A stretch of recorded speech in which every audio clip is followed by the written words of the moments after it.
Solve for the following systems of linear equations by substitution. So, gamitin natin substitution para hanapin yung value ng x sa y. So, dito, ang equation 1 ay 5x plus y equals to 9. Then, equation 2 is 3x plus 2y equals to 4. So, this is equation 2. First step, kunin natin yung equation 1. 5x plus y equals to 9. Then, gagawin natin siyang form na y is equal to mx plus b. Kung tatandaan nyo yun. So, this is y equals to 9. Then, positive 5x. Pag tinranspose mo, magiging negative 5x. So, yun na yung kukunin nating value ng y. Next step, kunin naman natin yung equation 2. So, 3x plus 2y equals to 4. Then, gagawin natin, isubstitute natin yung y gamit ito. 9 minus 5x. So, 3x plus 2 times 9 minus 5x equals to 4. Then, simplify natin ito. So, that is 3x plus 2 times 9 is 18. Then 2 times negative 5x, that is negative 10x equals to 4.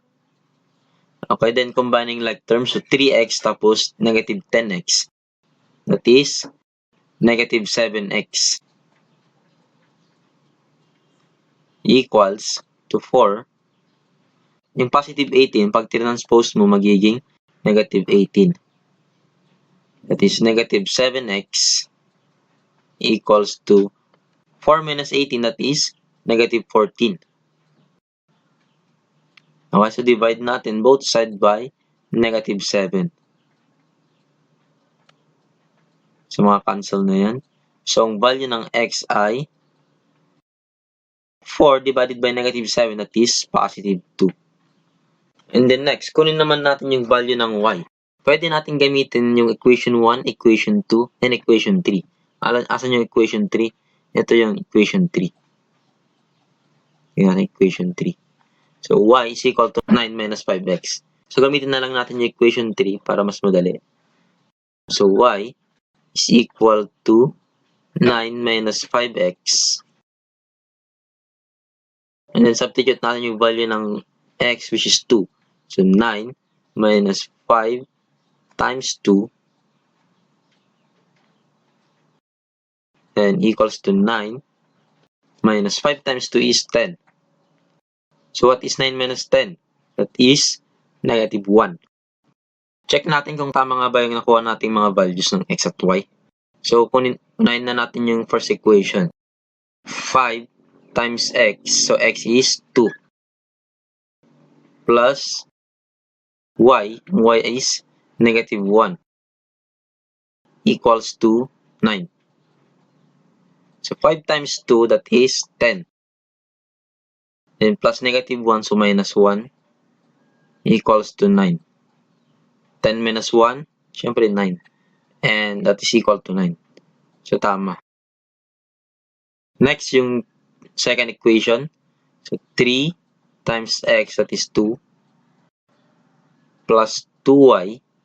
Y is equal to negative 1, equals to 4. And 3 times 2 is 6. 2 times negative 1, that is negative 2, equals to 4. 6 minus 2, 4.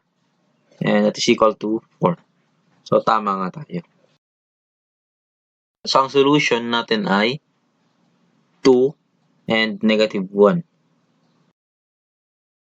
Next, equation 1 naman natin ngayon ay x plus 2y equals to 6.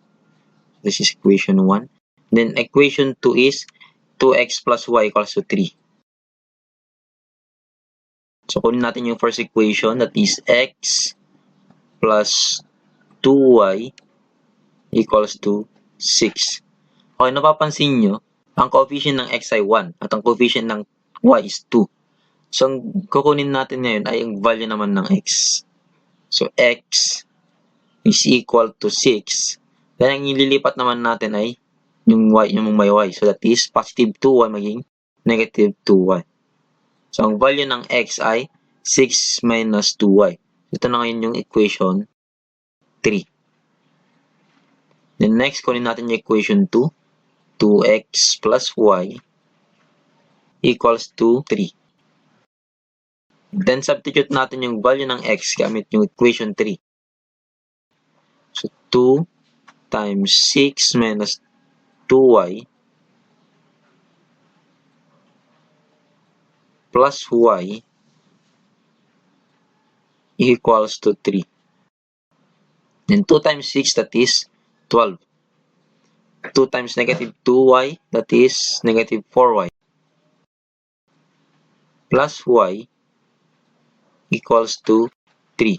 Combining like terms, negative 4y plus y, that is negative 3y. Equals to 3. Then positive 12, pag nilipat mo, magiging negative 12. So, negative 3y is equal to 3 minus 12, it is negative 9.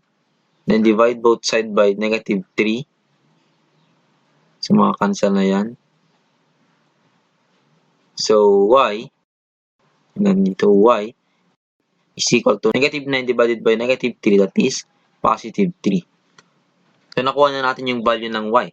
Then, kunin naman natin yung value ng x. Gamitin na natin yung equation 3. So, that is x is equal to 6 minus 2y. So, 6 minus 2 times y, which is 3. So, 6 minus 2 times 3 is 6. And 6 minus 6 is 0. So, ang x is 0. Check natin kung tama. So, substitute na natin yung value ng x at y sa equation 1 at equation 2. Unahin na natin yung equation 1. X plus 2y equals to 6. Then, x is 0. So, wag na natin ilagay. Then, y is 3. So, that is 2 times 3 equals to 6. And 2 times 3 is 6. And it is equal to 6. So, tama. Then, equation 2. 2x plus y is equal to 3. Then, 2 times 0 lang din yan. Kaya 0 din yan. So, y is 3. And that is equal to 3. So, that is correct. So, ang solution natin ay 0. Siyempre, mauna yung x. And 3. So, 0, 3. So, ito ang video natin para sa araw na ito. At sana nag-enjoy kayo at may bago kayo natutunan. At huwag kakalimutang mag-like, mag-share, at mag-subscribe at pinutin na rin ang notification bell para updated kayo sa mga bagong video.